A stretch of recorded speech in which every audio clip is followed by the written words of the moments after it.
গত ১৭ বছরের রাষ্ট্রীয় চিনিকলগুলো পরিকল্পিতভাবে দুর্বল করে ফেলার পর এক পর্যায়ে শেখ হাসিনা সরকার সিদ্ধান্ত নেয় চিনিকলগুলো বন্ধ করার। এক এক করে বন্ধ হতে থাকে দেশের বড় ৬টি চিনিকল।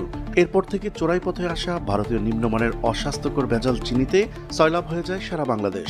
এতে চরমভাবে ক্ষতিগ্রস্ত হয় দেশীয় চিনি শিল্প প্রতিষ্ঠানগুলো। তবে অন্তর্বর্তীকালীন সরকার দেশের বন্ধ চিনিকলগুলো শিগগির চালু করার ঘোষণা দেয়। তারই ধারাবাহিকতায় জামালপুরের দেওয়ানগঞ্জ জিলবাংলা সুগার মিল আজ থেকে উৎপাদন শুরু করলো। কি পরিমাণ উৎপাদন হবে এই চিনি কলে, কবে থেকে বাজারে আসছে নিজ দেশের এই চিনি, তা জানাবো আমাদের সহকর্মী শহীদুল ইসলামের ভিডিও চিত্রে। চলুন শুরু করা যাক। জামালপুরের অন্যতম প্রাচীন ও ঐতিহ্যবাহী ভারী শিল্প প্রতিষ্ঠান জিলবাংলা সুগার মিলস লিমিটেড, যা ১৯৫৭ সালে তৎকালীন পাকিস্তান ও নিউজিল্যান্ড সরকারের আর্থিক ও কারিগরি সহায়তায় স্থাপিত হয়। এটি বাংলাদেশের প্রথম ৩টি চিনিকলের একটি।